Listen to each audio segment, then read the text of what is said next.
প্রিয় বন্ধুরা, আজ তোমাদের সাথে যে বিষয়টা নিয়ে আলোচনা করব সেটা হলো, তোমরা যারা একাদশ শ্রেণীর ছাত্রছাত্রী রয়েছো, তোমাদের ফার্স্ট সেমিস্টারে রাষ্ট্রবিজ্ঞানের প্রথম অধ্যায়ের আমি শর্ট কোশ্চেন নিয়ে আলোচনা শুরু করেছি। ইতিমধ্যে দুটো ভিডিওতে আমি 25 করে 50টা প্রশ্ন দিয়ে ফেলেছি।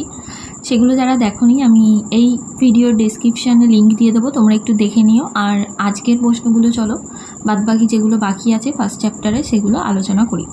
দেখো, প্রথম প্রশ্ন, রাষ্ট্রবিজ্ঞানের আচরণবাদী আন্দোলন কোন শতকের আন্দোলন? এটা হবে 20 শতকের। শিকাগো গোষ্ঠী নামে কে পরিচিত? এটা হারবার্ট সাইমন আর গ্র্যাবিয়েল অ্যালমন্ড। তারপর সিস্টেমেটিক পলিটিক্স বইটির লেখককে? ক্যাটলিন।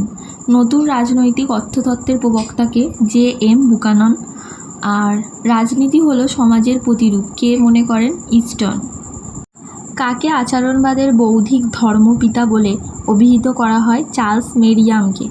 ল অফ কনস্টিটিউশন গ্রন্থটির রচয়িতাকে? AV Dicey. লেনিনের মতে রাজনীতি কিসের ঘনীভূত প্রকাশ? অর্থনীতি। সর্বাপেক্ষা কম ক্ষমতাশালী রাষ্ট্রতত্ত্বের প্রচারককে? Robert নোজিক।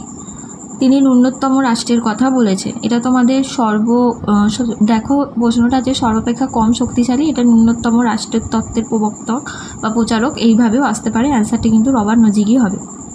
The process of government গ্রন্থটির লেখককে? Arthur Bentley. রাজনীতির তত্ত্বগত আলোচনা সর্বপ্রথম কে শুরু করেন? অ্যারিস্টটল। হিতবাদী তত্ত্বের মূল কথা কি? সর্বাধিক মানুষের সর্বাধিক সুখ, the greatest happiness of the greatest number. সংখ্যায়ন কি? সংখ্যায় প্রকাশ করা। এরপর সর্বপ্রথম বৃহদায়তন রাষ্ট্রের কথা কারা বলেন? টিউটনগণ। অ্যারিস্টটলকে প্রথম রাজনীতি বিজ্ঞানী বলে চিহ্নিত করেছিলেন কে? ম্যাক্সি। রাষ্ট্রবিজ্ঞানকে বিজ্ঞান বলা যায় না কেন? রাষ্ট্রবিজ্ঞানের আলোচনায় সর্বত্র পর্যবেক্ষণ ও পরীক্ষণ পদ্ধতি প্রয়োগ করা যায় না বলে। রুশোর সর্বাপেক্ষা গুরুত্বপূর্ণ ও মৌলিক অবদান হলো কোনটি? এটা অ্যান্সার হবে সাধারণ ইচ্ছা। কে চিরায়ত উদারনীতিবাদে পরিবর্তন এনেছিলেন? John Stuart Mill. A grammar of politics, এটা কার লেখা? ল্যাস্কি। পলিটিক্যাল সায়েন্স কোয়ার্টারলি পত্রিকাটি প্রকাশ করে মার্কিন যুক্তরাষ্ট্র। হিউম্যান নেচার ইন পলিটিক্স গ্রন্থটির রচয়িতাকে? Graham Wallas. The elements of politics গ্রন্থটির প্রণেতা? বার্কার। রাষ্ট্রবিজ্ঞান হলো রাষ্ট্রবিজ্ঞান উক্তিটি কার? উক্তিটি হচ্ছে বুন্ডসলির। অ্যারিস্টটল একজন ড্যাশ দার্শনিক? এটা হবে গ্রিক দার্শনিক। বৈজ্ঞানিক সমাজতন্ত্রের কথা বলেন মার্ক্সবাদী দার্শনিকগণ। পলিস শব্দের অর্থ কী? সিটি স্টেট বা নগর রাষ্ট্র। রাষ্ট্রবিজ্ঞান কী ধরনের বিজ্ঞান? সমাজবিজ্ঞান। এটার কারণ হচ্ছে রাষ্ট্রবিজ্ঞান হলো সমাজবিজ্ঞানের একটি অংশ, তাই এটা সমাজবিজ্ঞান বলেও ধারণা করা হয়। রাজনীতির প্রথম বিজ্ঞানসম্মত ব্যাখ্যাকার কে ছিলেন? Thomas Hobbes. রাষ্ট্রবিজ্ঞান সমাজের প্রভাব ও প্রভাবশালীদের নিয়ে আলোচনা করে। উক্তিটি কার? ল্যাসওয়েল।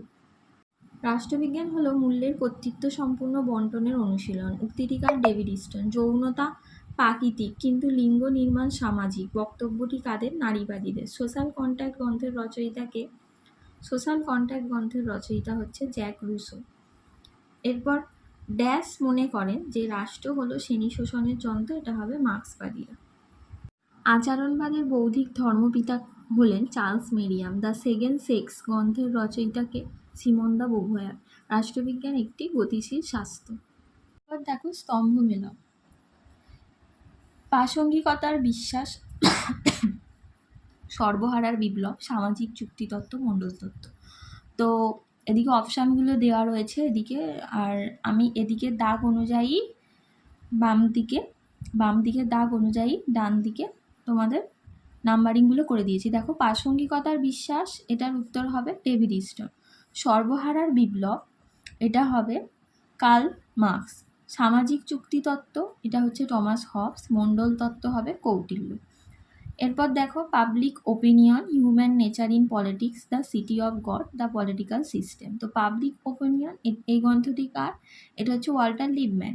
The human nature in politics, এটার অ্যান্সার হয়ে যাবে Graham Wallas. The city of God, এটা হবে Saint Augustine. The political system, এটা হবে ডেভিড ইস্টন। তো প্রথম অধ্যায় থেকে এগুলো তোমাদের জন্য খুবই ইম্পর্টেন্ট, আর এই ম্যাচগুলো দুটো খুবই গুরুত্বপূর্ণ, তোমাদের এই সালে আসতে পারে। ভালো করে তোমরা এগুলো প্রিপারেশান নিয়ে রেখো। আর আগের দুটো ভিডিওর লিঙ্ক আমি ডেসক্রিপশানে দিয়ে দেবো, যারা এখনও পর্যন্ত দেখোনি তারা দেখে নিও।